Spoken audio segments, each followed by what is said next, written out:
Hey everybody, right on time. My alarm just went off.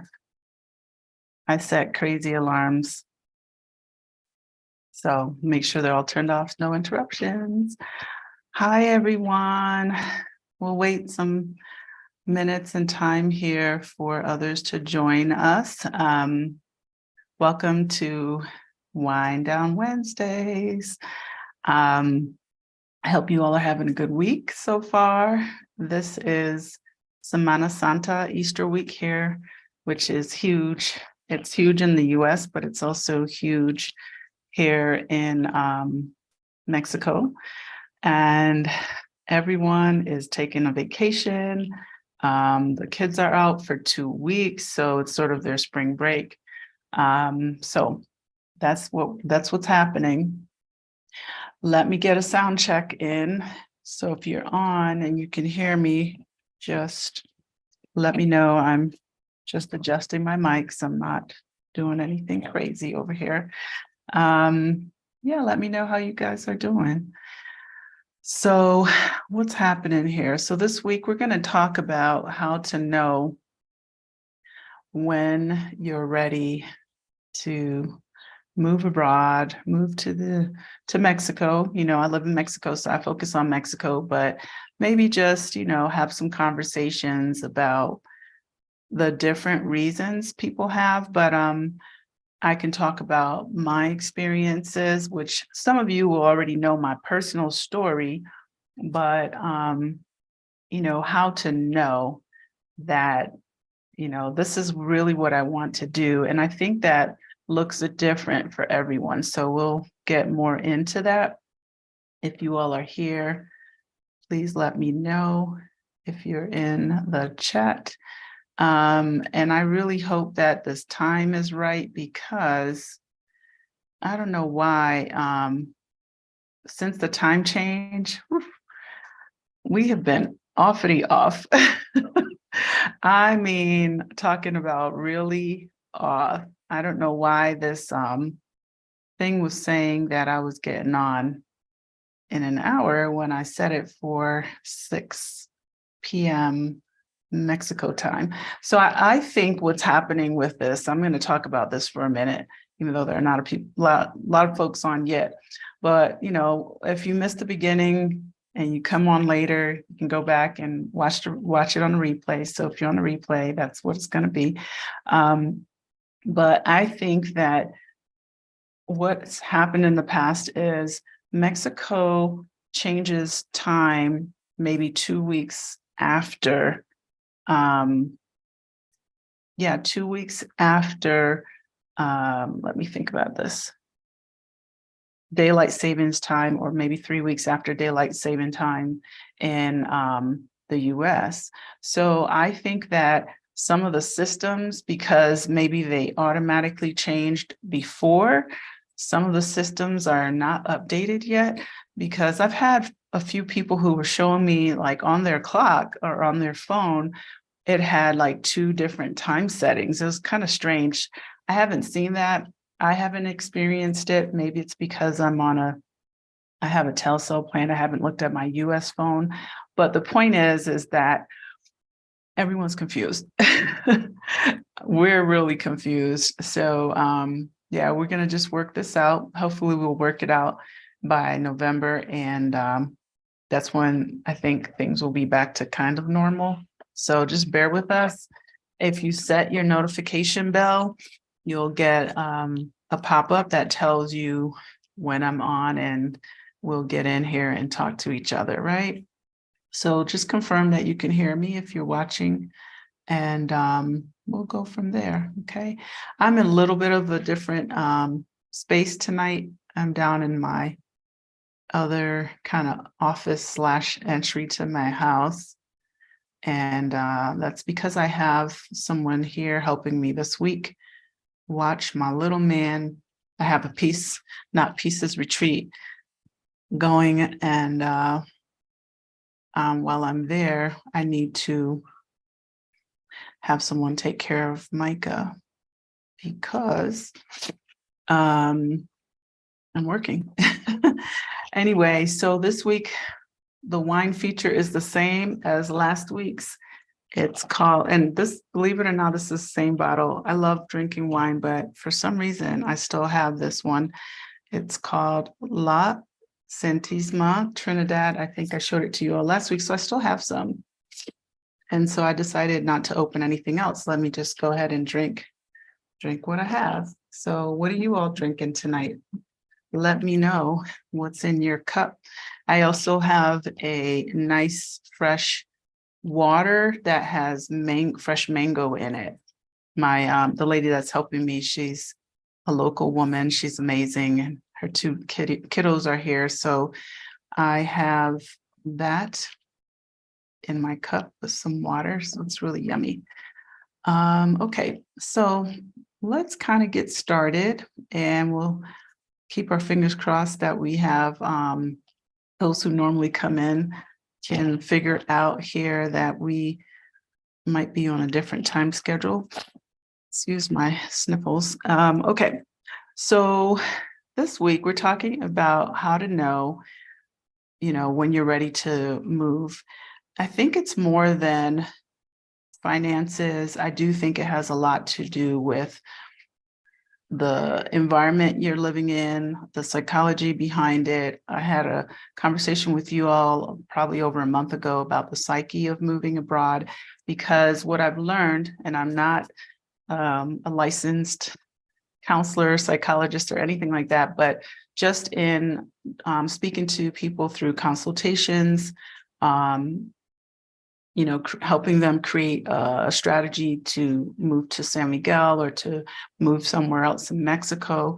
I've learned that everyone has like a kind of a general thing of why they want to move, but they also have their own really personal journeys or frustrations.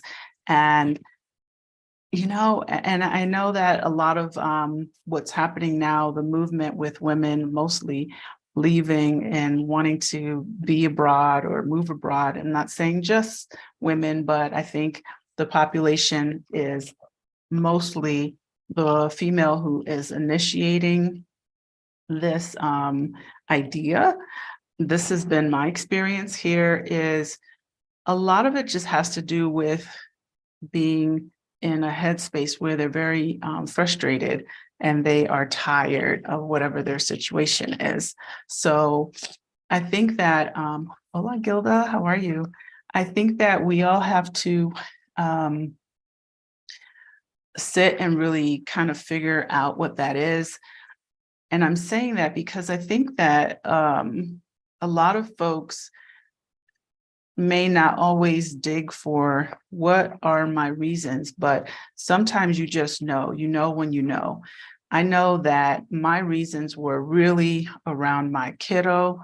I just did not want to raise him in the United States. I really wanted a whole different experience. It didn't, not to sound like, it was nothing to do with being bougie or anything like that. It was just kind of, I really wanted a safer environment. I wanted it to be a space where I could relax more as a parent and, excuse me, and not worry about him just going off to school, things like that. I found myself very stressed. And I think a lot of us experience stress when we realize that we want to go somewhere else, right? So how to know when you're ready. Welcome, Shauna. Welcome, Professor LCH. Alive. I yes, thank you. Welcome, everyone. So I think it's important to, when you have like that, it's okay. So I want to make more sense. I feel that it's really important to think about, what are my reasons?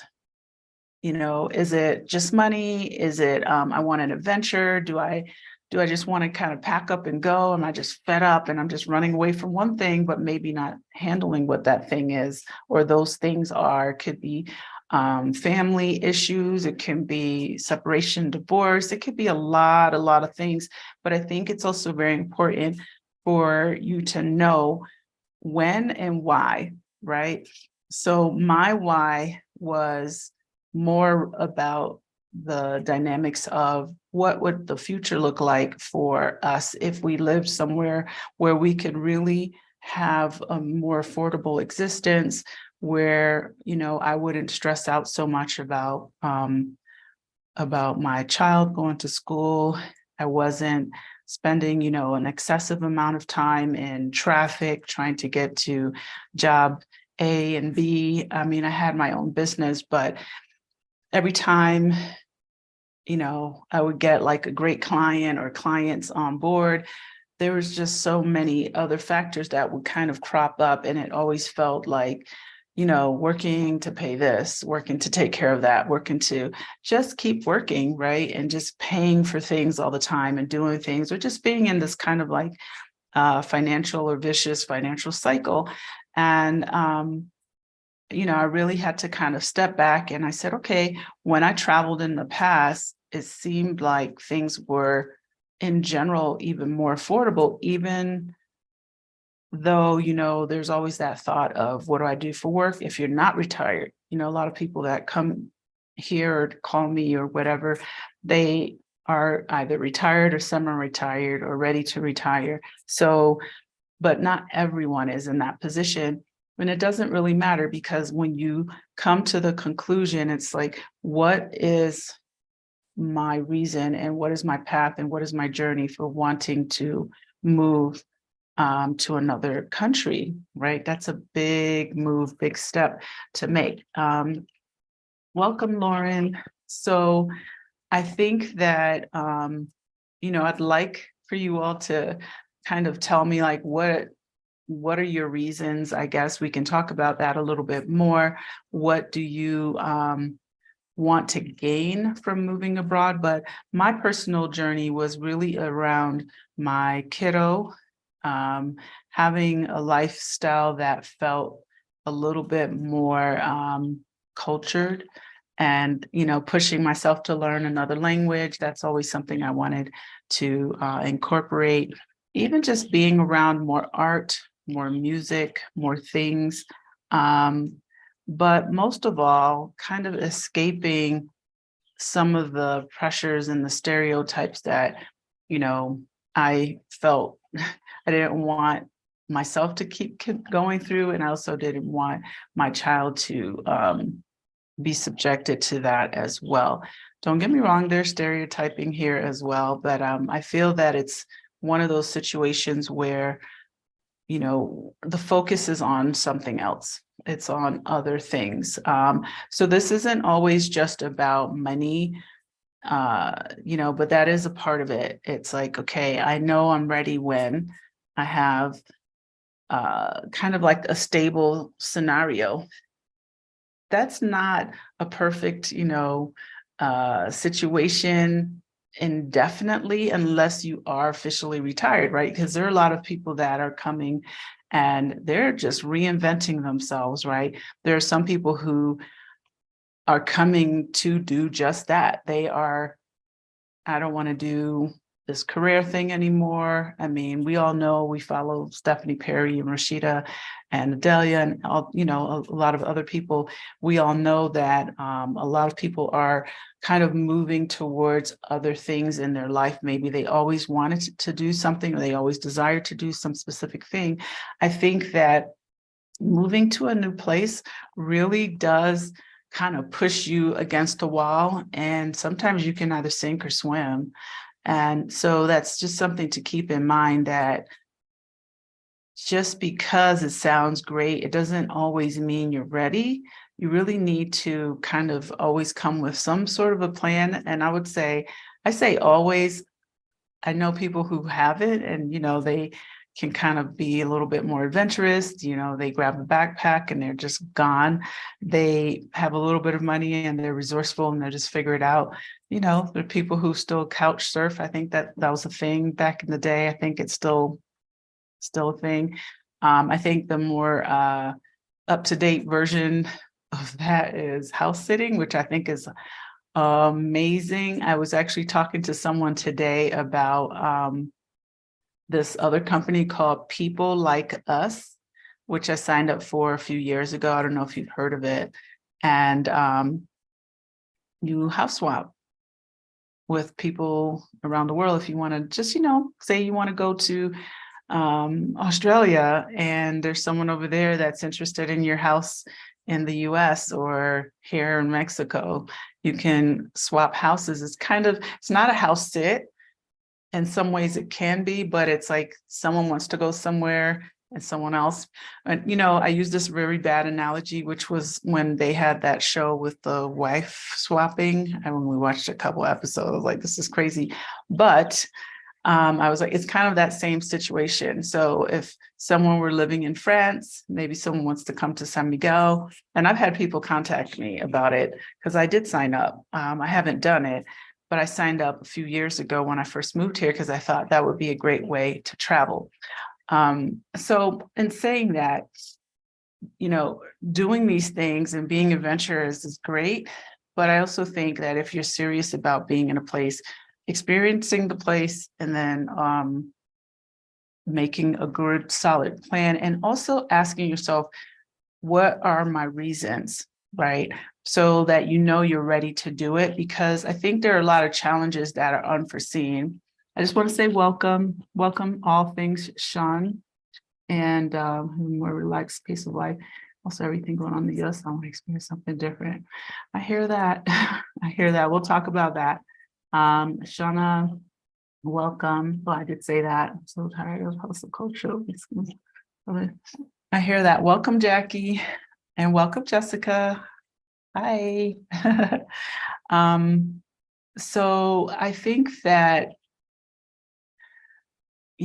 it's everyone's reasons are going to be just a little different, but I think in a big ball and throwing everything in the pot, it's also very similar in terms of like the stresses we feel. I don't think someone's moving from having this amazing existence in the US to, oh, I'm going to have an equally amazing existence somewhere else, right? In Mexico. I think we're trying to move away from a lot of the stresses, right? Welcome, Carla. So we're trying to move away from the things that are really sucking the life out of us. I know that I felt that way. Like I loved my company that I had in Florida. I loved being a boss and having my own thing. It was a lot of work, but it was also very rewarding. So I can't say that I complained about the work per se,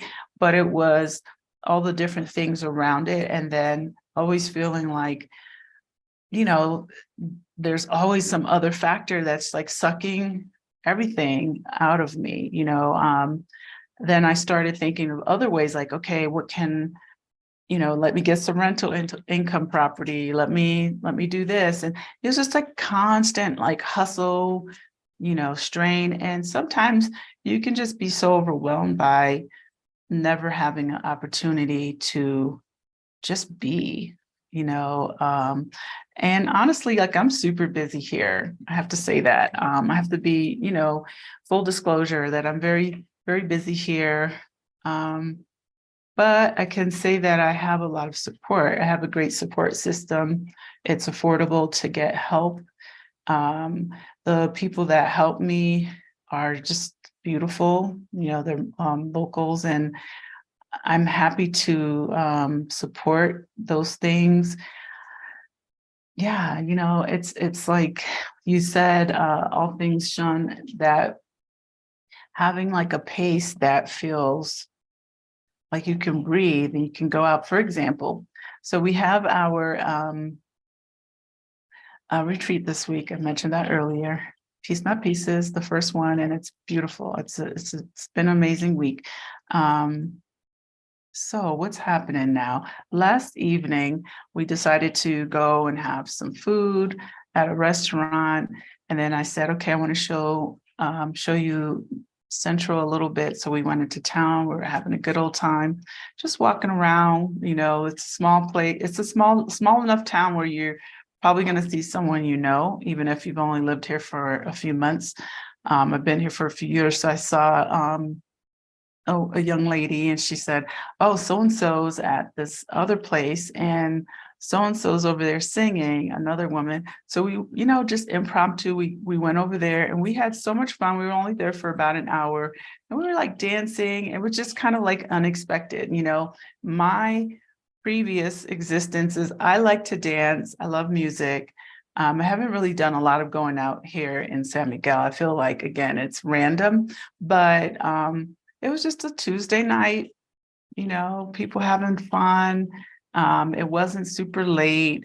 So the point is that, this pace is really doable. It doesn't feel like it's always just breakneck stress, pay bills, run over here, buy groceries, do this, do that, spend money, like you said, the consumerism and all that other stuff. I haven't really gone shopping. I like to shop in like outdoor markets. For example, when I went to Thailand, I love the night markets and all those types of things. They have markets here after a while, it starts to look the same. If you live in the place, it's kind of like, maybe the first 5 times. And after that, you're like, okay, I've seen that before.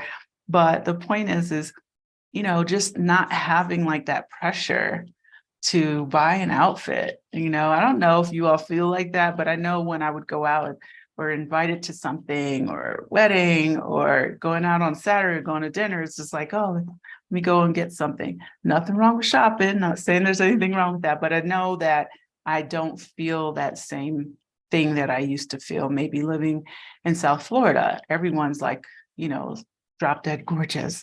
And sort of like, okay, got to keep up, got to do this, whatever. I don't feel that. And I like this. I like this pace. I like being detached from the material things and saving my money. So definitely experiencing something different, as you mentioned, that having another culture and trying something different on really gives a sense of newness, renewal, a new chapter, you name it. It really helps you to kind of like put it all in perspective, and also helps us, I think, appreciate where we come from. I still very much appreciate my life and the life that I had in the United States. So I don't want to sound like, whatever. And I say appreciate it, meaning I think we have a lot more opportunities that allow us to earn, that then maybe later on allows us to move abroad and go somewhere else and maybe invest money somewhere else. So I think that that's also a factor. Let's see, I think I said welcome, Carla, Jackie, April in Paradise, welcome. Hi, Pat. Hi, welcome. Pat was one of my first relocation guests. Love you. Thanks for being here. Let's see, I'm quite well off. Jackie, as long as I'm in the US, I have to work to supplement. Oh, yeah. Yeah, I hear that. And I've run into a lot of people who have said, they've come here because they're on a fixed income and it's harder for them to survive in the US. And I think that that's really hard when you get to a certain point in life where it's not so easy to just get a job and do something. Maybe the skill sets to work online don't exist yet, or maybe you're working on it. It takes time to build up, whatever it is. I think that can be scary for someone who, had the ability to earn, make money, live, maybe barely survive or survive well, and then something changes, and then it's sort of like, oh, what else do I do, right? What else can I do to supplement my existence? So I think it's important to look at all of those things. I know a lot of it has to do with the money, the finances, a new chapter, a new adventure, et cetera, but I also want people to think about other factors, right? I think sometimes people are moving here because they're really depressed about how much push life gives them living where they live, right? I feel like coming here definitely alleviates that. I know that I see a lot of people online saying, I don't want you to think like, oh, it's so fabulous. Like, look at my fabulous. No, like, but a lot of people do feel like a lot of weight has been lifted off of their backs and their shoulders or whatever. So I think it's important to kind of consider this and think about these things, because I do think that sometimes depression probably pushes us down this path, feeling overwhelmed, too stressed, choking from, the life that, we want to kind of ease some of the burdens and pressures I've had.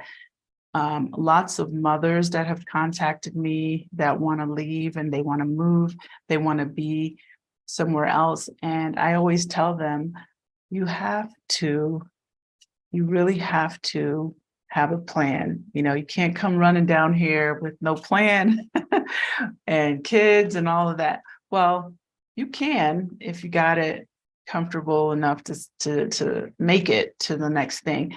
Some people will just, they'll make it. And some people, it might not, it's just not to me, if you have children, you really got to think it through a little bit. But I'm saying this because I've had people contact me and I know that, there's something that they are trying to get away from. So I think it's important to figure out, like, what am I leaving behind? And it's not always just money scenarios or situations. I think sometimes people are leaving a situation that they don't want to be in, or they would like to run away from that. But I do think it's important to kind of handle that, shut it down, loose ends, as they call them, and, make a solid enough plan, because this can be crushing as well if you don't have that, right? Let's see who. Welcome, Lorraine. Welcome, Lunar. Yes, today is my live. Sean and Philip, you have a chance to scale down your skill set in the US.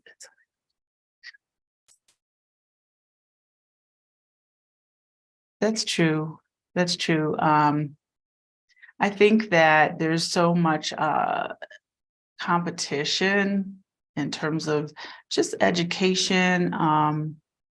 And that's not a bad thing. There's nothing wrong with, going beyond a bachelor's, getting master's, or even above and beyond that. But I do think a lot of times, and we've had conversations, I say we, people here, I was just talking to a group last week about how we're kind of, conditioned towards educating. And I do think education is really, really important, but does it have to be the traditional sense? Can it be maybe, okay, this child really, or this teenager, or this, almost 20-something-year-old really is good at these things? Like we were talking about, like the different counselors that exist now that didn't exist maybe in the 80s, the 90s, that kind of helped you decipher what you're naturally good at, or what you're cut out to do, that you enjoy, as opposed to get a degree, but there's not a lot of guidance. And, I know that I'm talking to probably a lot of people who didn't have that as well. So the point simply is having some direction, like what does that look like? What are we talking about here? And then just having jobs and having all these stresses and just work, because, this is what we're supposed to do, because we're, just on a little machine kind of mentality. And it's like, let's just keep, moving forward. Let's get those loans. Let's do this, do that. Yeah. It's kind of like one of those things where you get burnt out. And so it's, again, going back to, if I leave, if I move, if I go to another country, what am I going to do? Jessica, yes, spontaneous, awesome. like, and I'm going to use Jessica because it's my friend as a mini example. So we met a few years ago in a group coaching session with Vanessa, and her idea is to teach people about the different types of leather and things like that. I want to say that initially when she was talking about it, I remember thinking like, oh, that's interesting. It's different, but I didn't understand it all. But as we moved through the course, I realized that we all have something really special to offer, something that we really love or we know how to do. And we're seeing this more and more by you all coming here to see what I have to say, but also a lot of other people, what they have to say and share on YouTube. And I think that if we can have like, counselors that can kind of somehow pull these things out of us before we turn 50, that would be great, right? And then maybe there will be more of us kind of with some other thing or purpose that allows us to have more settled existence. But a lot of people come here and this is what they end up doing. So they're kind of leaving behind, all these other things that are stressors, conditioning, and moving into their new chapter. I know that for me, that new chapter really was, I don't want to have the same thing, the same generational cycle kind of keep happening for my child, and all of the, stereotyping and the challenges that, boys in the US, Black boys in the US can face, and all these other things. So those were like my reasons. And I knew from when I was pregnant, I did not want to stay in the US. And I didn't have a real great plan. It took a while, it took 6 years to kind of shore it up. But, we made it, we're here. And although it's challenging, kind of being ready for it and asking yourself these questions like, okay, what is it? Is it just I retired and now I want to move? That's great. I think that that's the best reason. Like, get out there, get your body moving. There's so many outdoor things, especially if you're coming to Mexico.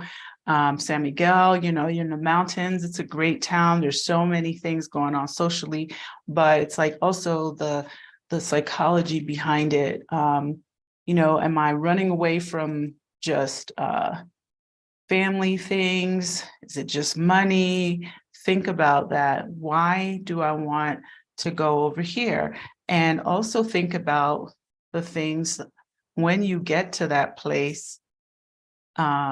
What do I have the capacity to take on all the challenges that that place can bring? And I'm saying it from a very positive way, but just the language alone is definitely, you gotta be ready for it. There are so many things that I just didn't know. I did not know at all. I was just like, I speak Spanish. Okay, I'm good. Right. And then I'm like, you saw my video. Well, some of you may have seen my video. The very first time I went to the grocery store, I just like, it hit me. I was just like, oh, okay. I'm not going to recognize all of these products because some of these products aren't sold in the US. I've never seen them before. How am I going to find? I remember I had not a hard time, but it took me a little while to find flour because I didn't know flour was called harina, and the aisle that maybe I thought it should be in, it wasn't. I don't know. There were just like a lot of things. Like I was looking for mayo. I was like, oh, I got mayonesa, and I say it and people still look at me. I know I'm saying something not so great and right in that, but it's just kind of one of those things where there's so many like things that can maybe feel overwhelming. But I knew I was ready for it. I came with a very open mind. I was just like, bring it, whatever it is, I'm going to go with the flow. They lost some of my stuff in the shipping. Okay, no problem. Okay, I'm here. All I kept saying was, I'm here, I'm here, I'm here. I'm just gonna make do it and make the best of it. But it's not always like sunshiny day, just sharing. I wanted to see what else you guys were saying here. Get a chance to scale that. I agree. Wait, I missed something above that. Let's see. Yes, the why is absolutely April. The why is very important. So it will get you out the door. So I don't know if anyone else has some more whys. I know Lunar, you ask often about the kid situation. My retirement is 12 years off and I already know be able to afford to continue living in those. Wow. Yes. Wow. Well, Shauna, I can say that you are preparing well in advance. 12 years. That's a lot. But I think it's smart, move around, take vacations in the places you want to go to, even if it's possible to stay maybe a little longer.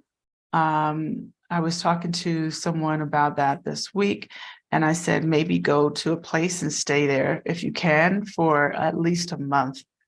And, try to blend in with the local community, see what it's like, go hang out with some locals if you can. There's always, at least in Mexico, there's always going to be somebody or somebodies that are going to be more than willing to take you in and, show you the ropes and maybe speak to you in Spanish, and you're not really going to understand them, but just say, see. That's yes. And learn about the place. I think it's important. There are a few folks that I've been talking to as well that are not sure where they may want to be or where they would want to visit in Mexico. Again, move around. You don't have to stay in one place. You don't have to get a 12-month lease in that one place. I think it's really important to experience as much as you can, explore as much as you can. I had a lot of time in and out of Mexico, so I knew when I visited San Miguel that it was the right stop for me. And as my son gets older, sometimes I think, well, I don't know, would he want to go to kind of like a trade school as opposed to a 4-year university? Maybe he wants to go to a tech school because they do have those, and maybe he wants to continue his education in robotics. Where are those places? And starting to think about that. Maybe he'll be at an age where, he can go off on his own and do his little thing. So it all just depends. But yes, I think it's really important to think about your why, right? What's your why? Is it just money? Is it just, or are there your circumstances? Is it a family unit thing?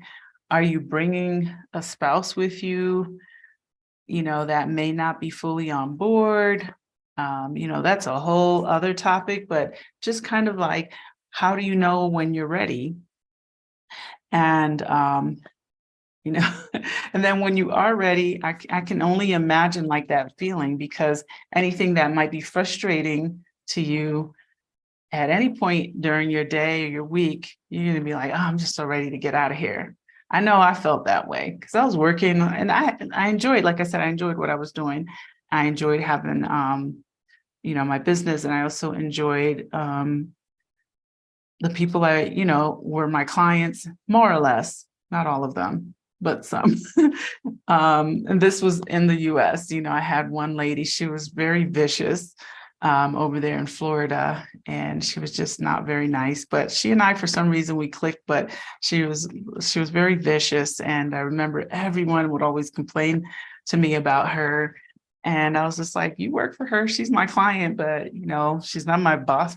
But yeah, I knew that a lot of the frustrations that I would feel, I'd be like, I just, I want to be somewhere else. I want to do something else. I want to be in another place. So I think you have to think about those answers to those questions, like what am I running from? Or what am I trying to get away from? Clearly, we can attribute a lot of what's happening in the United States. That just, I want to get away from the US. I hear you loud and clear. I have to be honest that I don't follow a lot of US news. So I've had people ask me about things that are going on in the United States, and I just don't follow a lot of the news. I don't have US television, cable. If I do see something, it might be something I just kind of happened upon on Facebook. If I'm posting stuff and I see somebody, I don't know, share something clearly like, big happenings, it's like wildfire. So we do hear about those things, but I am not the most in tune with what's happening in general in the US, because it's a lot. It's a lot to take in. I know when I left, I disconnected from all the social things online that would feed me news. And I just kind of, yeah, that was a while back. Let's see, Lorraine. My search begins and ends with seeking peace. Amen. So I'm not running anything but towards something. I hear that, Lorraine. And that's it, seeking peace in a new chapter, a new place. I think that that's also one of the biggest things that, especially if you are moving into retirement, a lot of people that come here, they're just loving their lives. I have to say that because I saw so many retired people last evening, and they were having a good old time. They were dancing, and I was just like, Sybil came on and she sang a few, I think, what did she sing? She sang like R-E-S-P-E-C-T. She sang Whitney Houston song. She was just really animated and having a good old time. And these people were popping out their seats. And I was just thinking like, you know what? I love dancing now. I want to be able to continue to do that. 20 years out, I want to still be enjoying that same thing. So I hear you about finding peace. Makes so much sense. Welcome, Tracy. Hi, Pat. Against lifestyle change. I hear you. Let's see.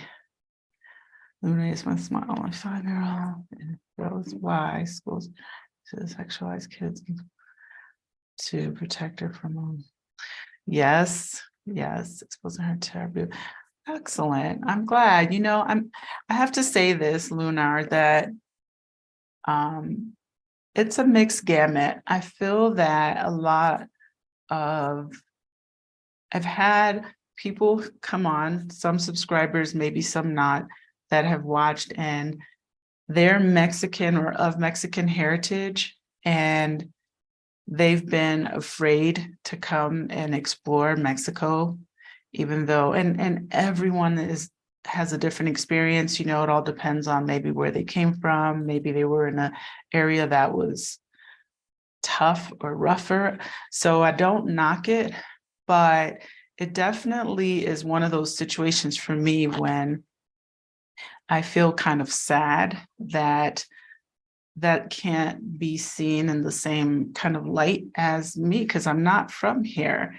And I love living here, and I love the culture of the people here.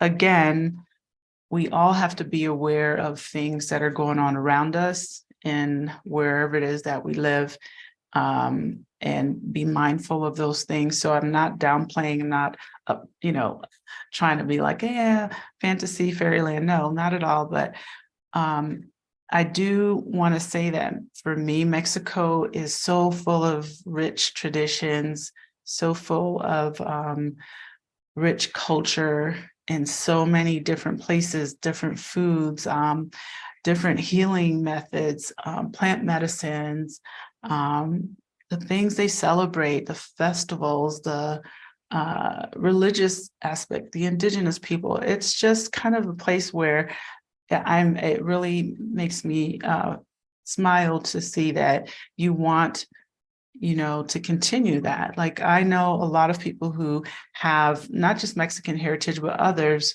from, Asian cultures and Caribbean cultures. And it's like those things keep getting lost, right, as we move forward. So I think that that's amazing. And I really think that it will be good to have your daughter here and exposed to your heritage. I really like that a lot. I do. I'm just grateful Mike is exposed to it as well. And I do expose him to a lot of, our culture, um, reggae music, which is pretty funny because I have to translate reggae music for him. It's hard to understand, for him to understand. Okay, so did you talk about choosing? Welcome R 11899. To answer your question, I actually knew some people that were expats, and yes, I did. I also had visited them a long time ago and also had been in touch with them. They lived in San Miguel, or they still live in San Miguel, even though I haven't seen them for like years. They also had property over in Oaxaca on the beach. So between traveling to Mexico, having a lot of history with being in and out of Mexico on vacation or spending longer periods of time in Mexico. So it wasn't like I just came like on a cruise ship or stayed in a resort. I did move around Mexico quite a bit. And so I was able to have like some friends that were Mexican. So when it came to making a decision about, is Mexico even the country for us, I started asking them questions. I asked locals questions like, where would you go as a foreigner to raise your child? What cities do you recommend? As far as expats, yes, I was in some of the expat groups. I did what you're doing. I was on YouTube, but I don't recall there being any lives. Maybe there were. I don't know. Were there lives 6 years ago? I have no idea. But I wasn't on any lives. And some of the videos that I watched were old. I think I contacted some people on Facebook and I asked questions in groups about things that I wanted to know about. Pros and cons, I think I found, a little list here and there about things, but because I had my own experiences with Mexico, I wasn't overly concerned about the pros and cons because what I knew I felt was stuff, it was like I could work with it. I really, for me, I think the biggest challenge was not being fluent in Spanish. I wasn't really worried about anything else because nothing else seemed daunting. Like, I just don't know if I can handle that. So I think that's a great question. And I do think that you want to consider the pros and the cons. I've done videos on pros and cons. Pros and cons for me might be a little different for someone else, but I'm always talking from my personal experience. And I really do think that the pros personally outweigh the cons.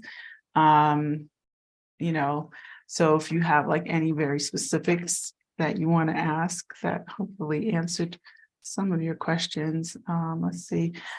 Excellent. Congratulations, Lorraine. You have less than 2 months. Yes. I've seen that you've been very active. I don't see Dominga tonight, but she also is active. I know she contacted Maru, the realtor. Hi, Tracy. Thank you. Oh, thank you so much. Actually, my hair was done by Mona Lisa and it's crocheted. So for those who don't know, crochet, look it up. It's kind of a easier technique than individual braids. Oh, welcome. You're welcome, Jose. Thank you. So she did it for me, and you basically, if you go to Amazon, you can look up crochet braids and it'll give you a variety and then how to do it as well. But I would get someone to do it if you're not familiar with that. But thank you. I appreciate that. And I did get it done here. Mona Lisa lives here, and She is Afro-Haitian, and she moved here about a year ago, and she really wasn't a licensed stylist, I guess, but she did her own hair, and we just started talking, and I said, hey, do you want to practice on me? And here it is. She does an amazing job. I always get the same thing. If I'm getting my hair done by her, I get the same thing. And there's another young lady that I think has decided to stay here. And she's put her link up there as well. She's doing her name is Jamaica. And I don't want to mess up the name of her website. I want to say, I'm not going to say because I don't remember exactly off the top. But anyway, she's actually a licensed cosmetologist, and she does her own hair, and it's beautiful. So little by little, poco poco, we're getting some folks who can do our hair. So I'm very grateful. And thank you so much for your super chat. I appreciate you. Let's see, Dawn, it's a greetings from Panama City. Yes, glad that I caught your live. Welcome, Dawn. Checking out if it's cost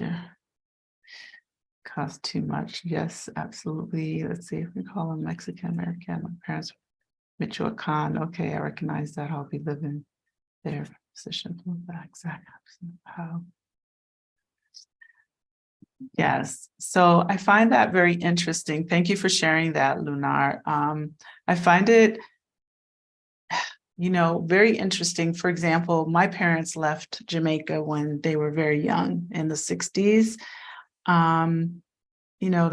They migrated to Canada. My aunts on my mom's side, they always migrated. They also migrated to Canada. They kind of stayed there, spread out, had children who are now, grown. Their kids are grown, and that's where they are, right?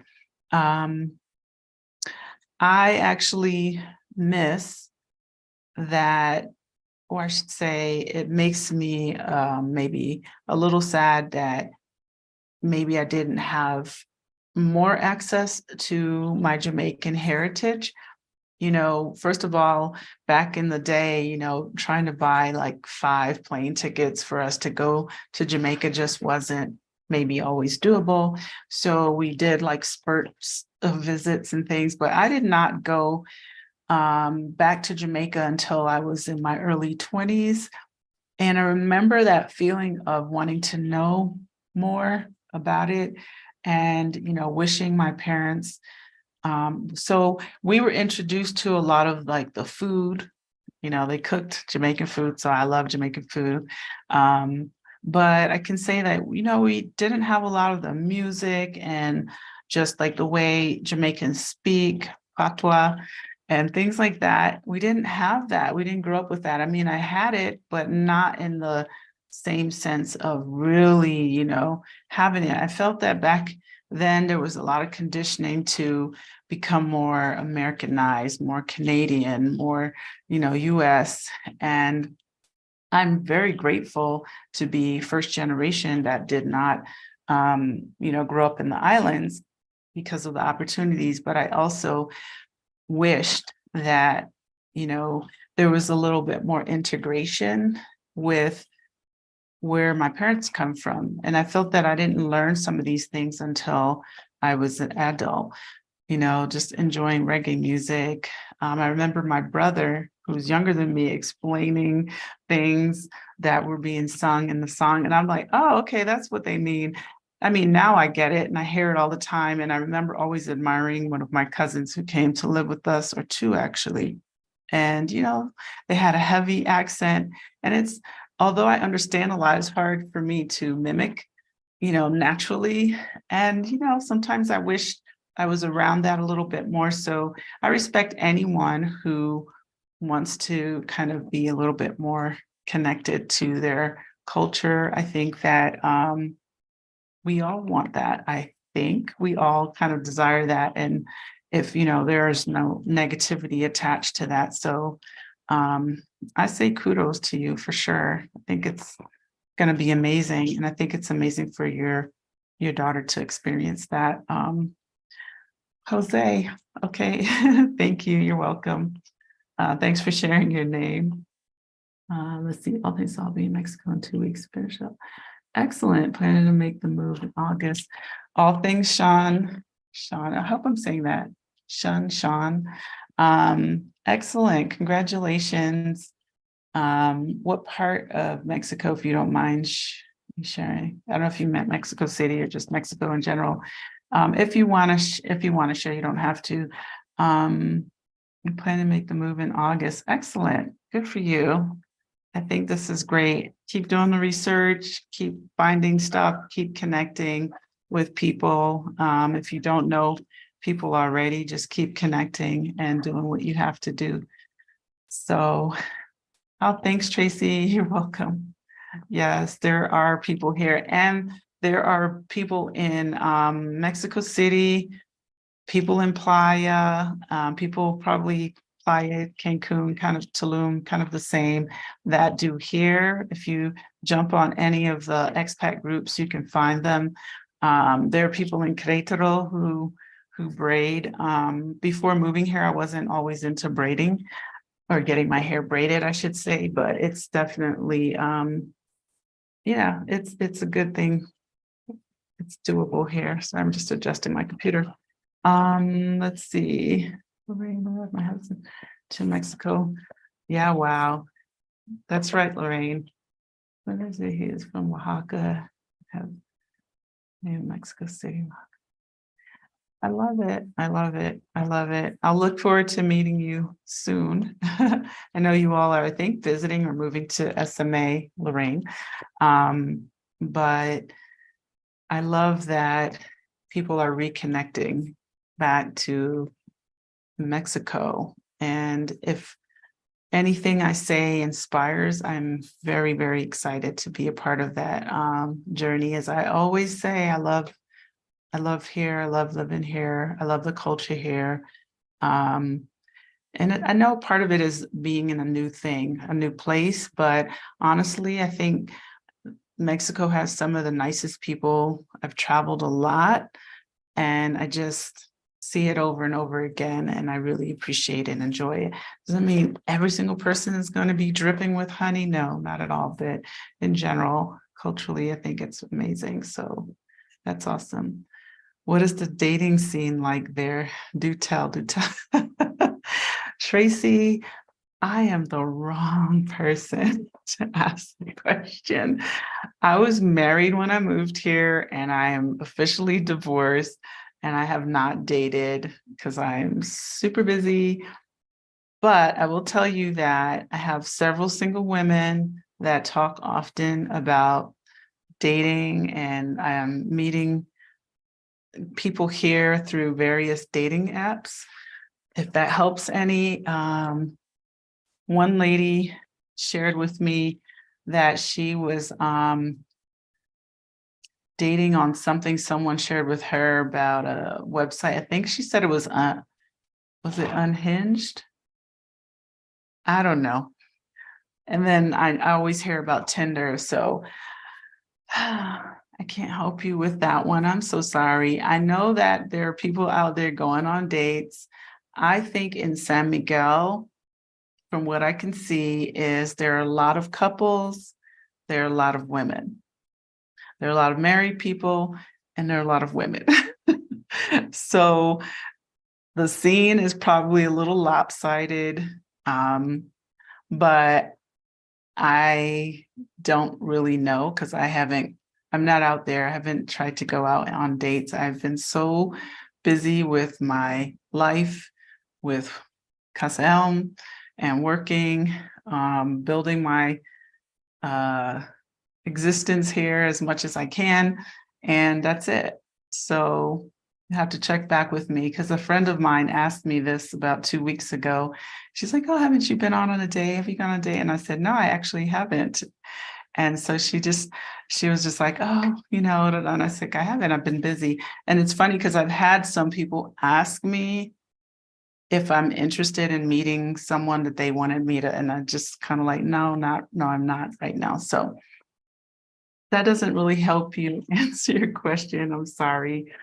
But I know there are videos out there. So if you get on YouTube, search dating in Mexico, there have been several people who've done lives and webinars and interviews and about their personal experiences. And even in the expat groups, you might find some things. So that's probably a good place to say it. That's right, Jackie. There are a lot of women here. Yeah, women are just like living their lives, like, bring your man or not. Just keep living my life, right? Let's see, Lunar, the different experience being ethnic, but not growing up in that country. I hear you. That's how I felt. I grew up in Connecticut, and I remember my Black American friends always talking about, their experiences from maybe their families coming from the South, Virginia or Alabama, Mississippi, or somewhere from the South. And I remember always feeling like I don't relate to this because my parents came from Jamaica and they weren't always talking or sharing with us their experiences from the same perspective as the parents that were sharing with my friends that had family from the South in the US, right? And so this was like the Martin Luther King era where, they're like, I'm Black and I'm proud. And my parents were also Black and proud, but their experiences weren't the same. So we didn't have that in our household.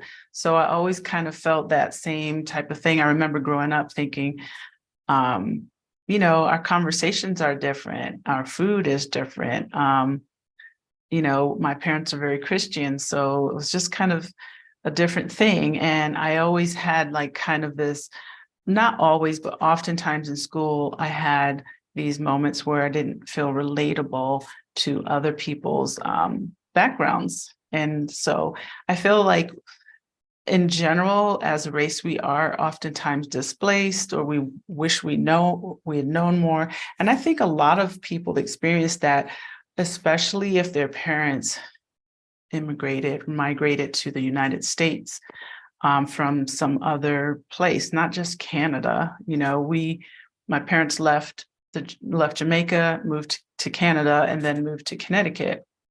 But I know a lot of people whose parents are from wherever, from countries in Asia, from other Caribbean islands.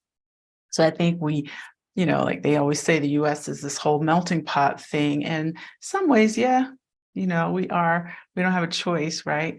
But I think we still feel sometimes disconnected from our roots. And I know as, Black faces and Black people will always be displaced, right? We're a displaced race. That's how I view that is, we can go and do 23andMe and ancestry.com. However, am I going to show up in an African country and treat it as if this is where I come from? Yes, my blood comes from there, but I know nothing about it. I know nothing. I don't know even enough about where my parents were born and where my grandparents were born, which is Jamaica, and my great-grandparents, which was Jamaica. So, it's kind of one of those scenarios where I always say home is where you're accepted. And that's why I love living here, because I do really feel accepted here, and it feels like home when I go away. I do feel like I can't wait to get back home. Home not as in my traditions and my cultures, but home as in I'm accepted here, and that makes me feel that this is my space and my place. So I'm very grateful for that. Welcome, Michelle Mabel. Welcome. Yes, that's right. Lorraine, Picky Girl did do a video on dating. So that's probably a good start. I'm a little concerned about classism in Mexico. Yeah, that is something that exists. There is a lot of classism here. So that's a great point. I think, again, I haven't personally experienced it, And maybe I'm a little, maybe not always aware, but I know that it does exist a lot within the Mexican culture because I've heard a good friend of mine, um, she gave me a few stories about some of her travel experiences with her mother. You know, how if she goes somewhere, because she likes to dress in more like Mexican traditional clothing with the embroidering and everything. And she actually is Mexican, but spent a lot of her younger years in the US. Her English is just as good as mine, but she can switch over to Spanish. And, so she was telling me a few times that she traveled and, she walked in her traditional Mexican garb, and like some places they didn't treat her fair enough until, maybe she switched over and I don't know, maybe questioned things or whatever, but people were kind of treating her maybe as if she was more like an indigenous person from Mexico. And she would, she would tell me that she was really put off by these um, scenarios. And I just, for me, I feel like it is what we know in the US as racism. It's kind of the same thing, but in a different word as people would put it, but it's still a prejudice. So I think that we, experience that around, and I think having a voice for it is what's key. I can't really speak to classism because I don't think it would be fair of me to talk about that because it hasn't happened to me. I can't think of any real clear examples where I'm like, oh yeah, this is what happened. I'm only going based on what someone said, but I do know that it exists and people do talk about that. So that's something to think about, think about when you're making your why. I don't know if it's a game changer, but I think it's definitely something to think about, and you would know best, how to make that judgment. Yeah, I really think, but I do think families and kids and women are definitely treated better in Mexico as a whole. I really do believe that. Yeah. So let's see, Lorraine, you said that? Back and forth to Jamaica born. Yeah, you did share that with me. Yes, you did share that with me, Lorraine, about having a Jamaican background. I think we were talking about cooking, right? And food and spices. By the way, I took out some oxtails. We're going to talk about some Jamaican food. Oxtails to make for my people on Friday, and I might make some curry chicken. So sprinkle my little culture over here. And I have my spices that I actually brought from the US. So I'm able to do that. Yeah, we did talk about that. I haven't been to Jamaica in a long time. Anne-Marie Balgo would travel. She's been asking me to go with her. And I said, maybe in 2024, maybe I'll go get my dance on. I like to dance. I love reggae music. For those who may not know that. Oh, thanks, Sean. We get into it. He's a Merida. I really like the nice. I have not been to Merida yet. Okay, so all right, so you're gonna go to Mexico City and then move. Okay, gotcha. Looking at Merida. That makes sense. I've met a few people that recently were telling me they were in Merida and they really liked it. Trying to remember who it was, someone this week, and they had a good time. I think they said they were there, they weren't there long enough to make a great judgment about it, but I know that that's a beautiful city as well. I keep hearing really good things about it. Other than the heat, I think all the other things sound really amazing. Personally, I don't know, when I moved here from Florida, and I love the heat too, but I really thought I wanted to have a little bit of a change of scenery. So that's part of the reason why this worked for me. In the future, I think maybe I would try to spend 2 of our colder months, which would be December and January, in a warmer place, maybe even just go over to Zihuatanejo, which is only about 4 hours away, 4.5 hours away. So it's pretty cool. Let's see, DC area, women. Yes, Jackie. Let's link up. Yes, let's link up, do some things, and things. Tracy, I think you're welcome. I'll be right over on Friday. That's right.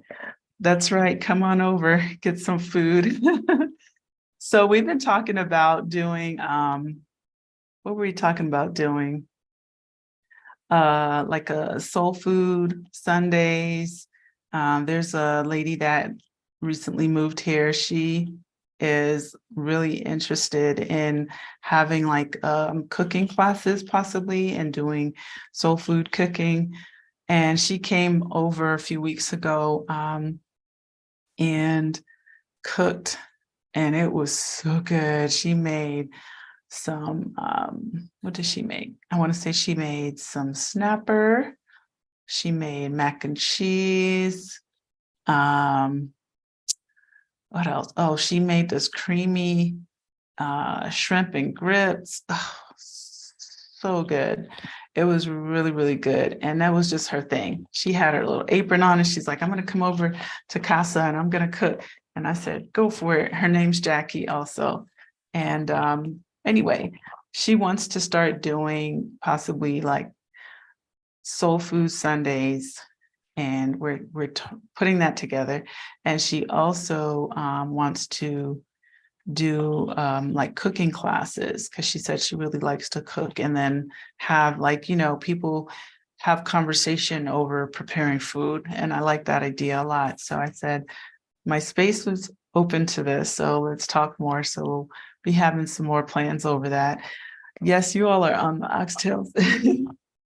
Jackie, we're planning. Okay, yeah, we talked about the heat deterred me after 2 weeks. Oh, so you did actually go. Gotcha. Yeah, I hear that a lot. The first year that I was here, I remember I asked in the chat because I was noticing that like the housing in Merida is a lot less than here. So I was just curious, you know, I feel like I made my decision to move here, but I didn't know about some of these other parts and places in Mexico. That's why I'm here. And that's why our expat groups are there. So you can know, let me investigate a little bit deeper before I make a final decision. I am very happy with my decision, but I had not heard of, well, I did hear of Merida, but the point is I didn't actually get to go there and check it out for myself. So I remember someone was talking about, you know, they were able to find a nice home for them and their kiddos or their family, and they had a pool. And I was just like, oh, that sounds so amazing. And they were talking about the rent price. This was again like maybe 4 years ago. And I wrote in one of the expat groups and I said, you know, is it really, really hot? Like, you know, like unbearable hot heat, or, you know, is it like Florida? And someone was just like, it's like, you know, being in hell, but they lived there and they liked it.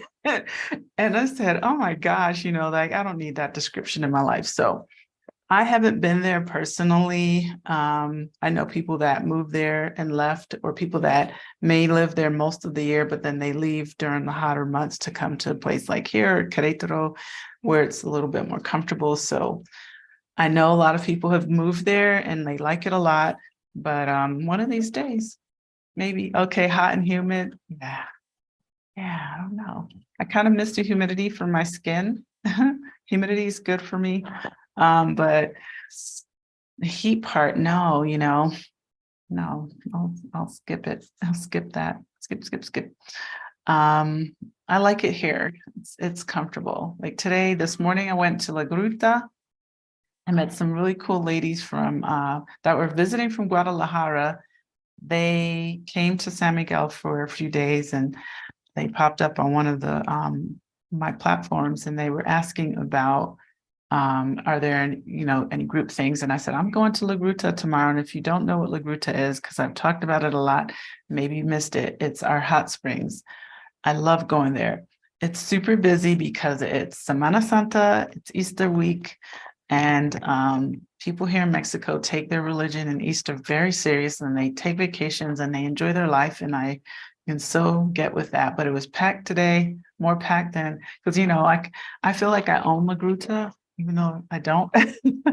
I'm always like, it's my La Gruta, because I get there when they open at 7 a.m.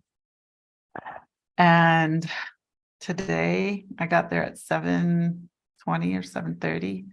And there were a lot of cars in the parking lot, and I was kind of jealous. I was like, I wasn't first. Sometimes I'm there first and the doors aren't even open yet. But anyway, the point is that we got to see these young ladies that were hanging out in SMA, and we were just enjoying ourselves. We got to hang out for a bit, but I love living here.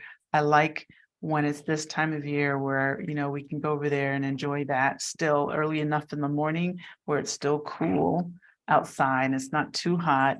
Because if it's hot, who wants to get in a hot spring? Because that water is hot. It's like bath water hot. So you can't enjoy that if it's 100 degrees outside. No way. I like to see the steam coming up when it's nice and cool outside. So we did that. But I got to meet some really cool ladies from Guadalajara. Let's see, we planted to. Okay, got that part. You all talking about the oxtails. Oxtails. Let's see. So I'm divorced, retired. Welcome, Kendall. Wonderful time. Day of the Dead last November. I moved into Lisbon, Portugal in June. We spend time. Awesome. I love it. Yes, yes, yes, yes. Day of the Dead, for anyone who may not know, happens on November 1st and 2nd, but a lot of people celebrate on the 1st, I believe, the 1st of November. We celebrated on the 1st of November, but I think maybe, hola, Jetta, welcome. Thank you. Thank you so much. I think that a lot of the locals it's a 2-day celebration. But anyway, Day of the Dead, look it up, Dias de los Muertos. I hope I'm saying that right. Dia de los Muertos. And, people are honoring their loved ones. It's not Halloween, even though maybe some people may associate it with Halloween because people get, their face painted but it's a very unrelated holiday here. It's to honor people, our loved ones that have passed on. And that's like their day that a lot of locals will go to, maybe where someone passed. They go to the cemetery, they bring meals, they have, music, and they sit down with their family and, they share the life of that person. So I really love this tradition. I think coming from the United States, it's always kind of been, death. Some talk about it. And I do think that I like the way they celebrate someone's life, or someone that was a part of this part of life, and that we have these memories. So thank you for bringing that up. And yes, Lisbon, I hear so many great things. So, I'm looking forward to learning more about Portugal. One day I will get over there. I never had like a large desire in the past when I traveled to Europe to go to Portugal, so I never did. However, I'll say that with all of the groups that are popping up now, people moving to other places, I am very interested in visiting Lisbon or Portugal in general in the near future. I know that Rick and Halisi are there. With our Black Utopia, I interviewed with them quite a few months ago. And I know they're doing great things, so that's cool. So yeah, split times between over there and come and hang out with us in SMA. Be cool. Thanks for sharing, Kendall. Let's see, love the cooking idea. Yes, yes. I love to cook too, but not under pressure. So tomorrow morning, I'm gonna be cooking shrimp and grits for my guests. So yeah, after I get off of this, I'm gonna prep my shrimp, because here it's like it's fresher, you get it, it's in the shell. I don't buy the one with the head on it, so you can get it without the head on the shrimp, or you can get it with it. Clearly more work, but most of the shrimp that they sell here, if it's not frozen, it's fresh, comes with the shell on it, which I think helps keep it a little fresher. So That's what I'll be making tomorrow. I'm sure it'll come out delicious. I do like cooking too. Let's see. What's the latest minute? Welcome, Kim. I'm late, last minute details before. Okay, so I know you're coming back. That's excellent. Can't wait for you to get here. So Kim and I have been on off online and then finally in person friends for years. So she has been to Mexico, I think visited even some other parts of Mexico, and now she's planning to come back down to SMA. So welcome, welcome, welcome. I appreciate it. April in Paradise. Can't think about rentals. Are 6-month rentals available? Yes, yes, they are. Very common because a lot of people snowbird. So you can find, even maybe contacting an Airbnb person, you can ask them questions about doing a short-term lease. 6-month lease is usually, if someone wants a contract, usually you're going to do a 6-month contract. You're not going to do anything probably less than that. You know, if you're only doing 3 months, then that's probably what that person is normally doing. But if you're looking to do something long-term, a lot of owners will, yeah, that's a very flexible situation. And I've said oftentimes to you all that a lot of things in Mexico are very negotiable. So I want you to keep that in mind when you're talking to people here in a very respectful way, but that it's okay to question something and it's okay to ask. It doesn't hurt to ask. I think that for sure, people here are going to be a little bit more comfortable with negotiating because, yeah, I don't know. When I was in the US, I don't remember really asking too many questions about altering a situation. I know there was one person that,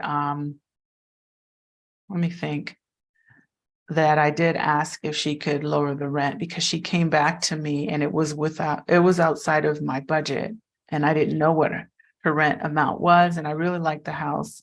And this was when I lived in Coconut Grove in South Florida.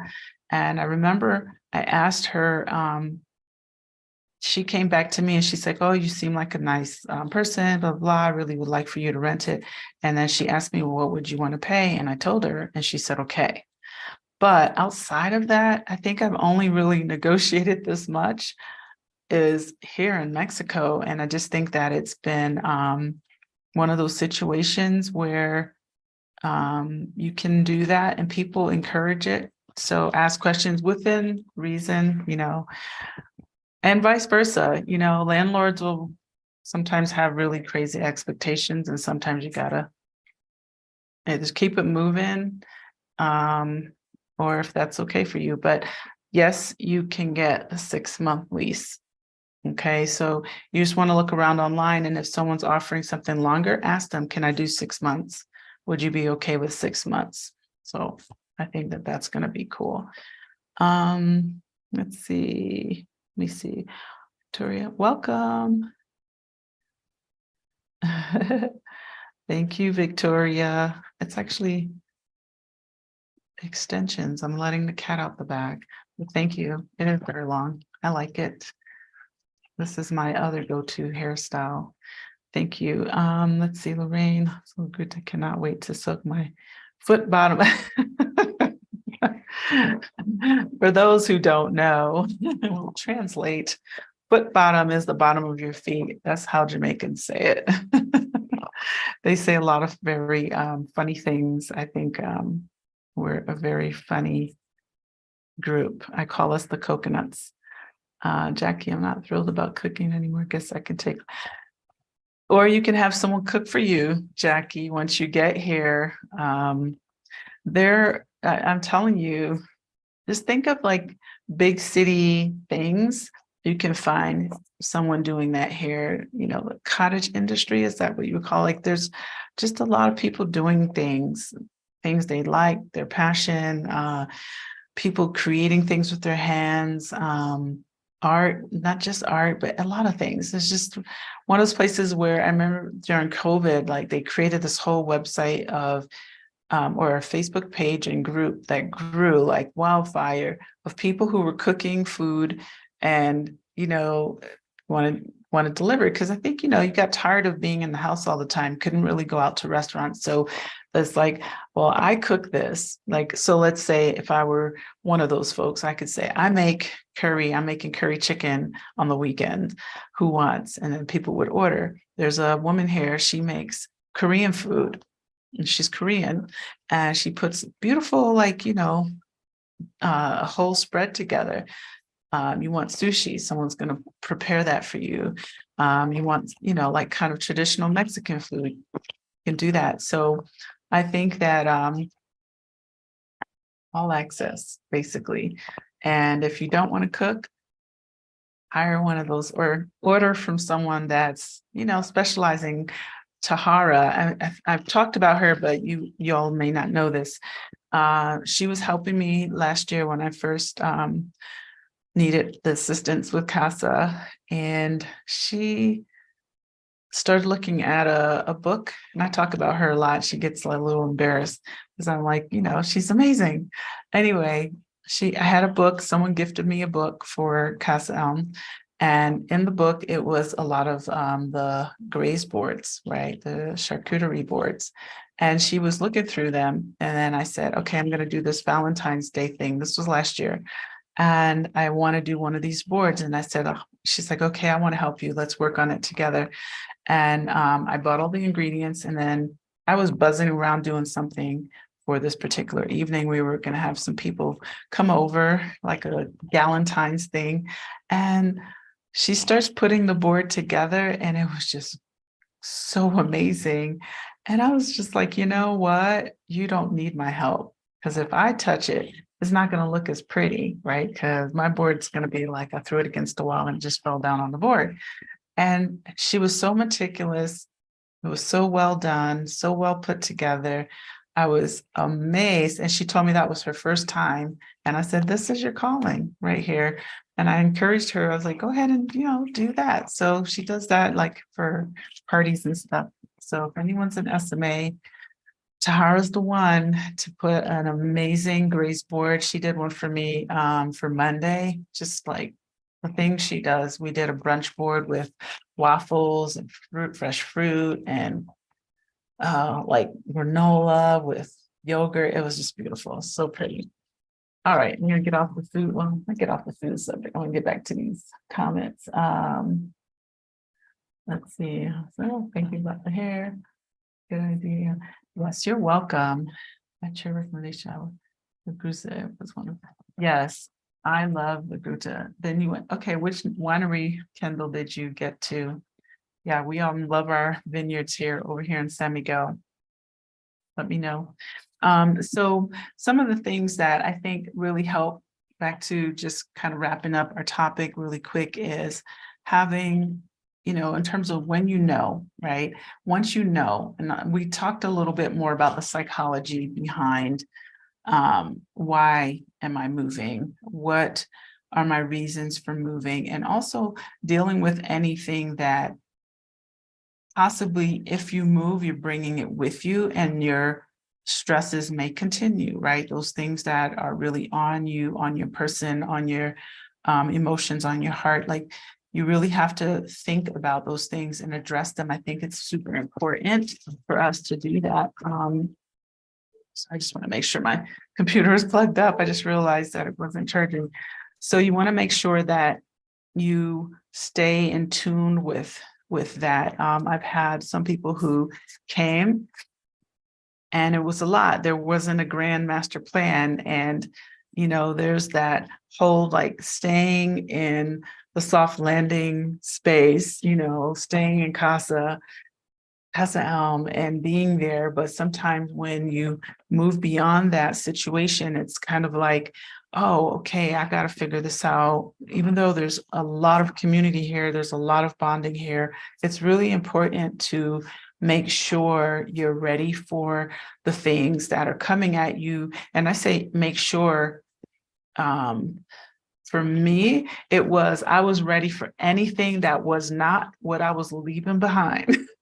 So, I was just ready. I really was. Emotionally, I was ready. Mentally, I was ready.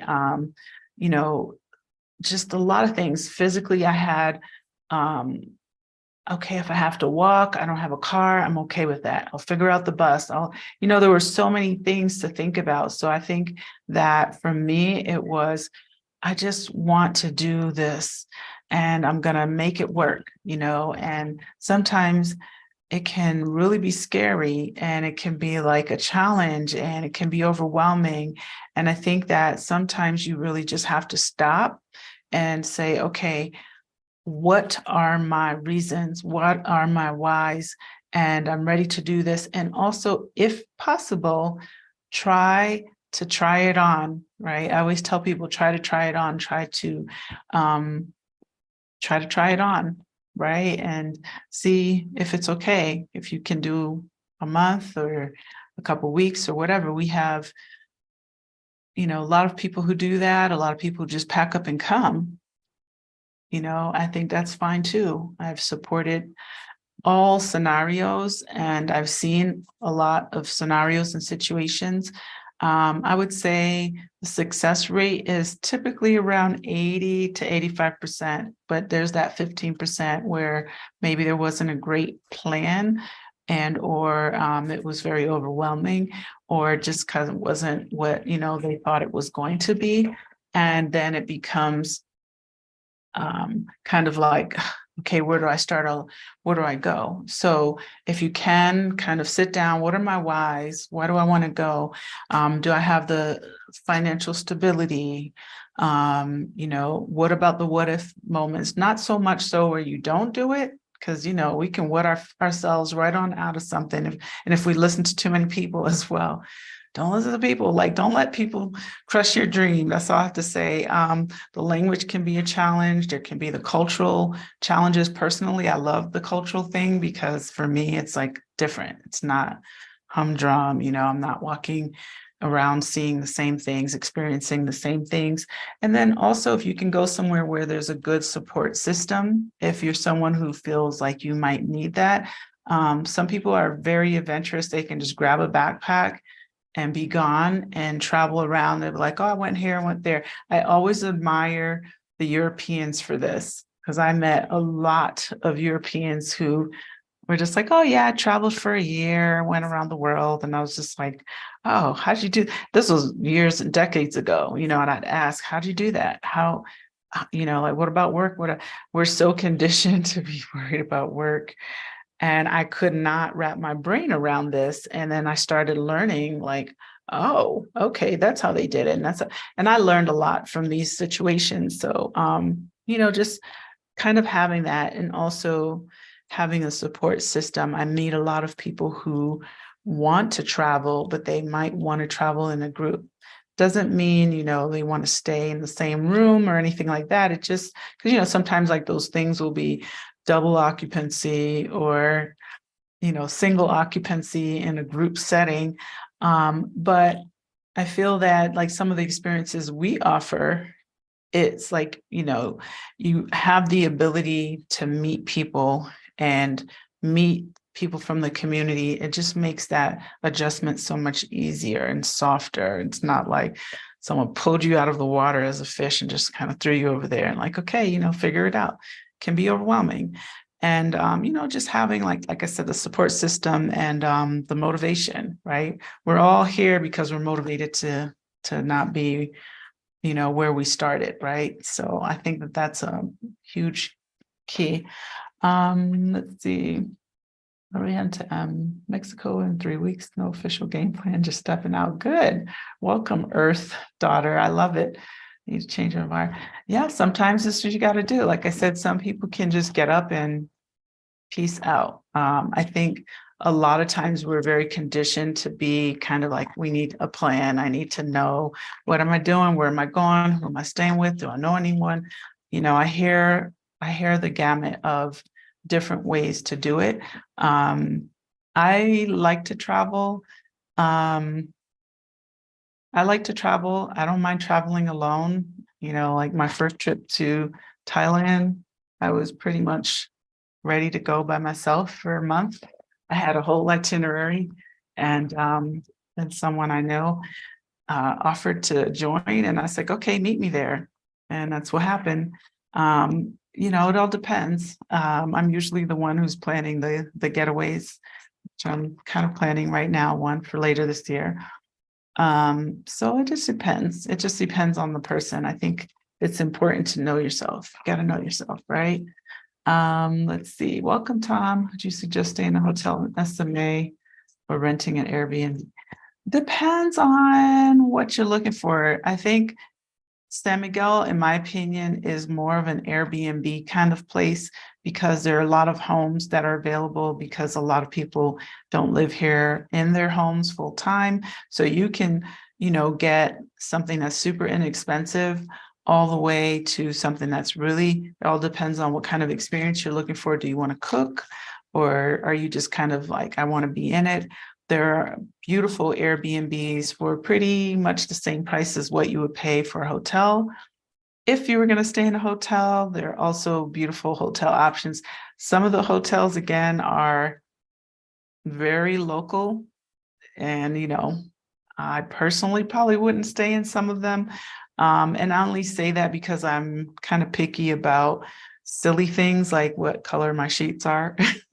Like if they're flowers and not white, then I'm probably not going to be thrilled about that decor. And it's just because I'm very visual.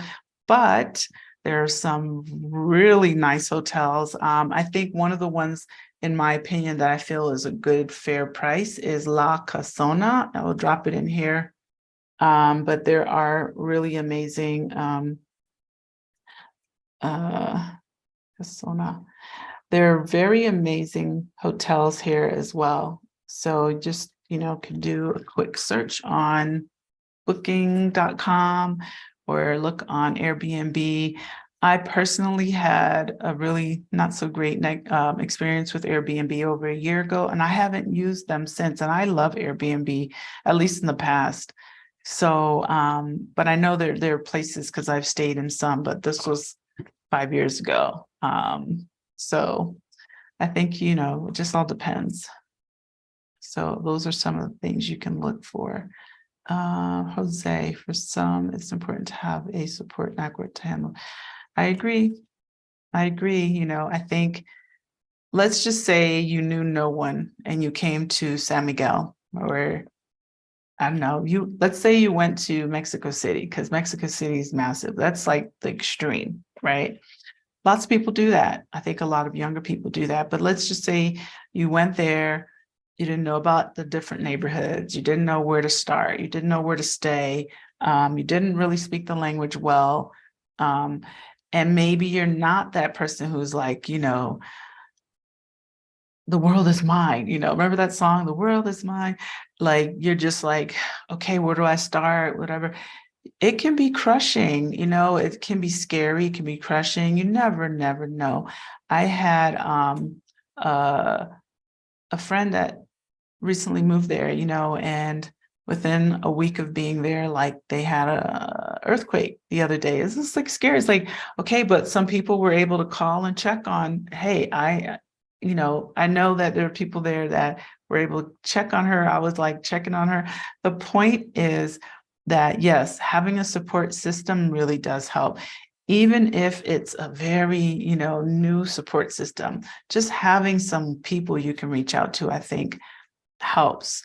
And one thing I can honestly say is I think it's very easy to connect with people in Mexico because generally the culture is helpful. Even if maybe they're not going to be your best friends, but I feel like generally people are helpful. They want to help you. So just want to share that.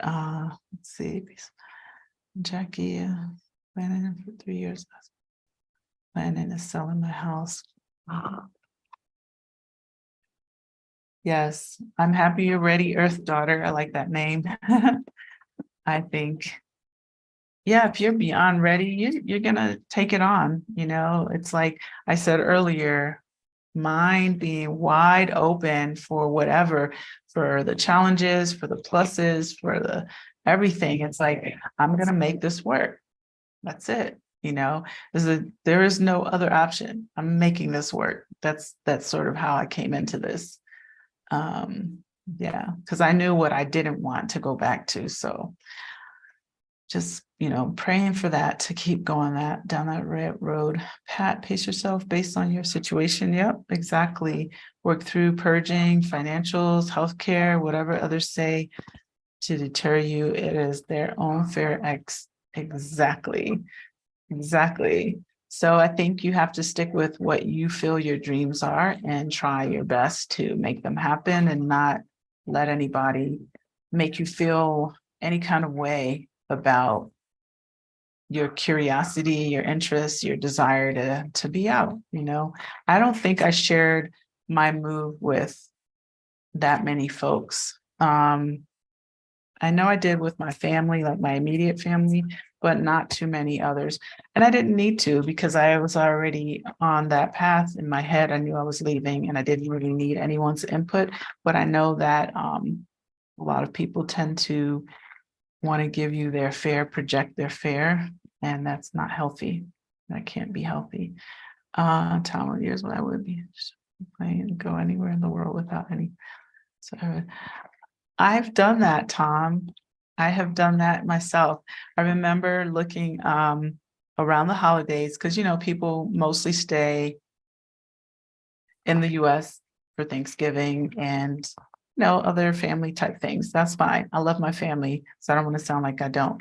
But I would look for deals to Europe or somewhere that wasn't celebrating Thanksgiving and just go and just go and just go. And I kind of miss those days. I'm going to get back to them a little bit.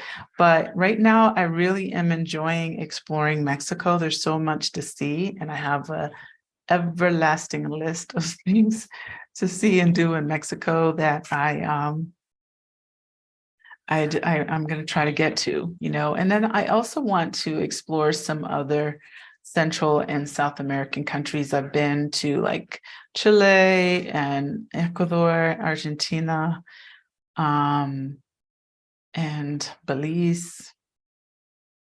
But there's some other places I haven't been to, Costa Rica yet.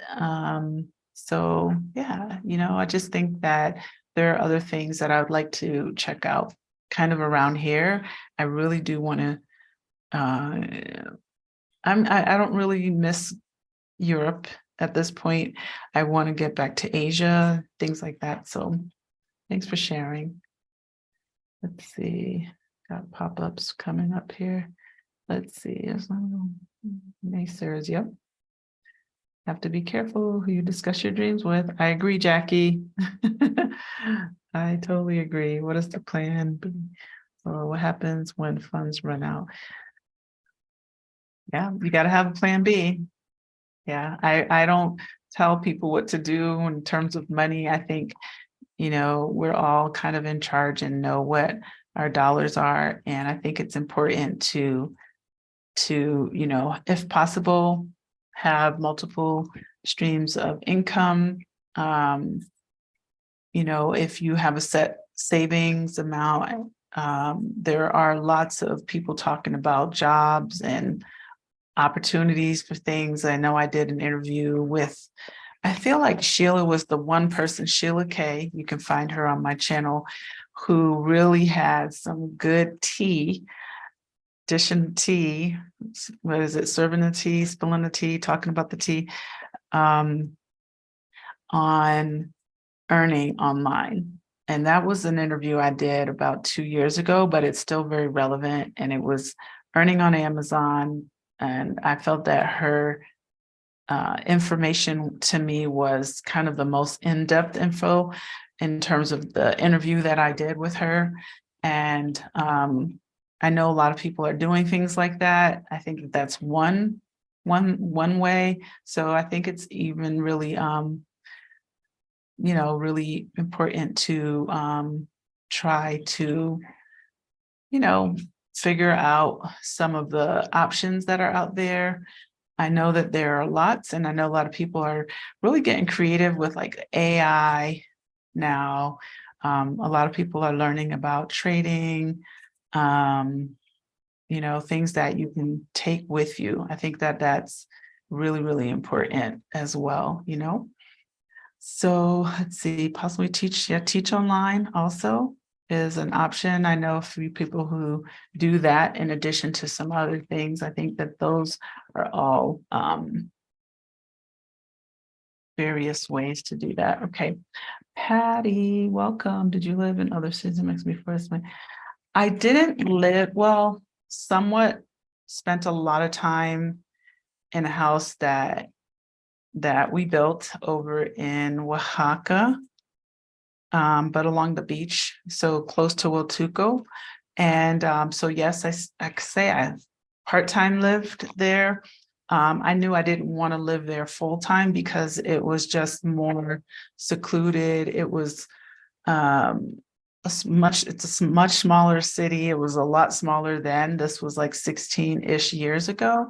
And I think that it's one of those places that is also growing along with all the other parts of Mexico that continue to grow. That I didn't necessarily want to live over there. So I would go, it was like my downtime. I would go there to decompress. I would go over there to spend like 1 or 2 or 3 months sometimes and just decompress and be a little disconnected, be by the ocean. It was beautiful, very secluded, I mean, people were around, but it was just kind of like you were in that area with other people, oceans there, driving from A to B, you needed a car, there's a lot of green and jungle in between. So it just kind of depended on, that, but I knew that that's not a place I wanted to live, but I did travel a lot in and out of Mexico. I loved Mexico City. I loved Oaxaca City. So it all just kind of, came down to where do I want to live once I decided to come back. And that was kind of that. Let's see.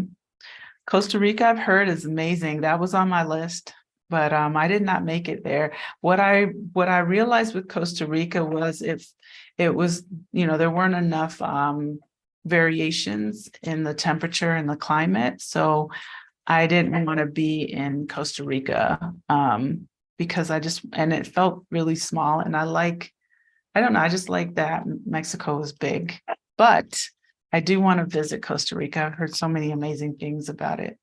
So yeah. Let's see, as long as explore options, not too very great. Jackie, Epstein, cool. Obviously, I just want to explore online teaching. Yep, and I will try. That's a good idea. I know some people also. I wanted to share, if you are someone who teaches English, you can do that also as a freelancer, So I know someone who just set themselves up, I think on like Upwork.com and started freelancing this way. So that's also an option as well. So, sorry, my dog is barking. He wants to get out. So does anyone else have any other questions? I did not even sip my mango water for me. Let me know. Otherwise, we are going to wrap up this live.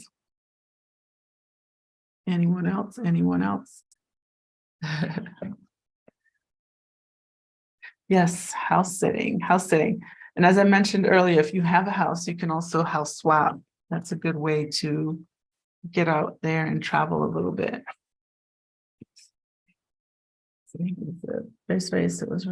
Yes, I love Tres Raíces. That's one of my favorites, just so you know. I love Tres Raíces. I did at the beginning of my lives a few months ago, I featured San Jose La Vista Vineyard. one of my favorites as well. So just sharing. I love that. I like the idea of house sitting, but an income not related. Agreed. I think it's a good way for people to explore the idea of living abroad, but you still have to consider your money. You have to consider your money. So I hope you all, there's so many people out there doing videos about that. I typically am not, talking about money and things like this. So I want, maybe I'll have someone come on at some point and interview them about their, what they do abroad. Yeah, I know I did interview, like I said, Sheila K. I can't think of anyone else off the top that really had some very solid info, but there are lots of videos by Stephanie, Shida, Adelia, that have interviewed people, even our Black Utopia, Rick and Halisi, definitely folks out there doing their thing. And I think that once you start looking and you explore, I'm a good example of that. There's more that can happen than maybe you can see initially. And the path doesn't have to be straight. It can be like, oh, I tried, pivot, providing you're prepared for that. You don't want to get here and then run out of funds and get stranded. But I think the possibilities are endless. Tom, I have her in Mexico Harbor. It took, I think, maybe come back for another.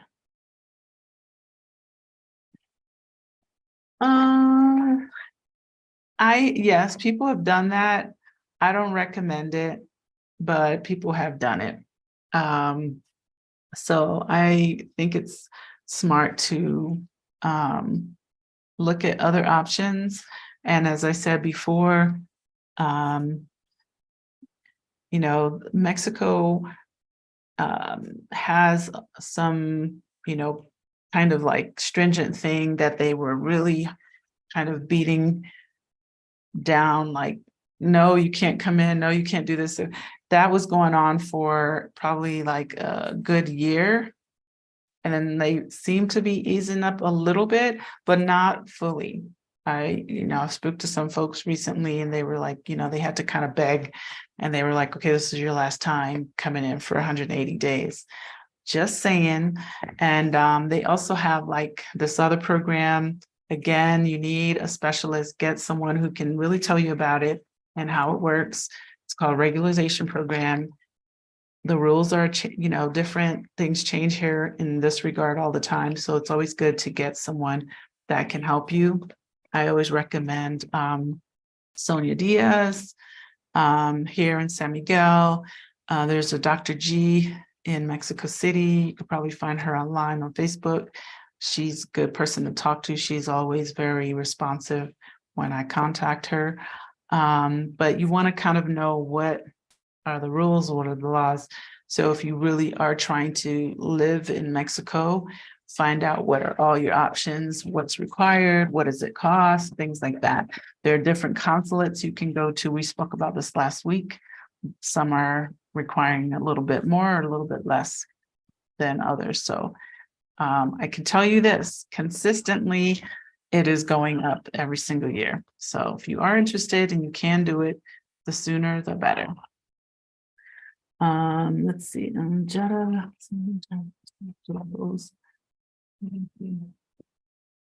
I need. Yeah, I didn't quite fully understand too many options. Maybe that's what you meant. I didn't quite get it. The comment. Sorry, Jetta. So many options. Gotcha. Yes. And I think, creating those streams of income, it's important.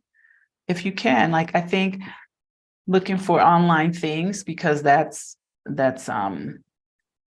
big nowadays. It's bigger than it was 10 years ago. And if you can do that, do it.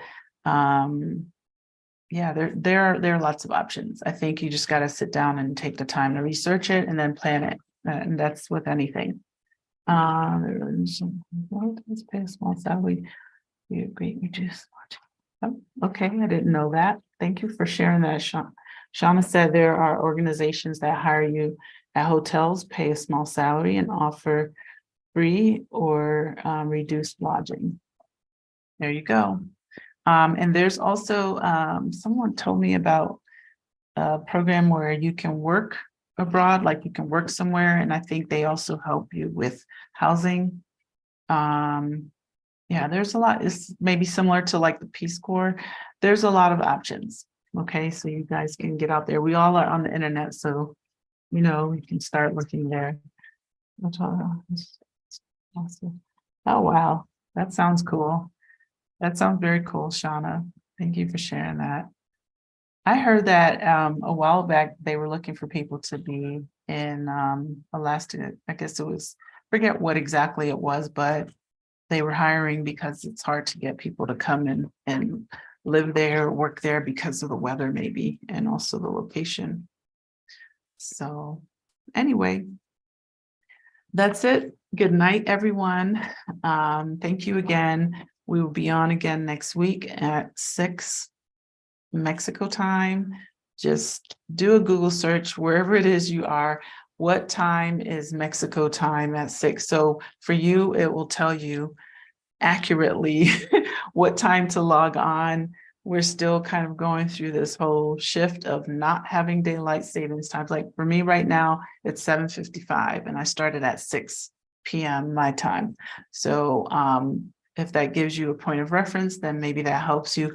We are not moving our clocks this year. Mexico decided not to, sharing it so you're updated. And so this kind of helps you know when I'll be on. We will be posting this on my YouTube, whatever the feed is, and then also on Facebook.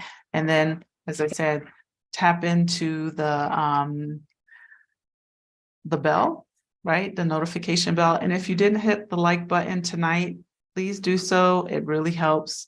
It makes me feel like you guys are really appreciative of this 2 hours of information. And I hope that you all have a great, wonderful evening, a good Easter. Enjoy your Easter Sunday if you celebrate it, or go out and you do whatever it is you do. And be safe, and please have a good night. I'll talk to you all in a week. Ciao. You're welcome, Shauna. Thank you. Now I'm going to drink my wine. Cheers.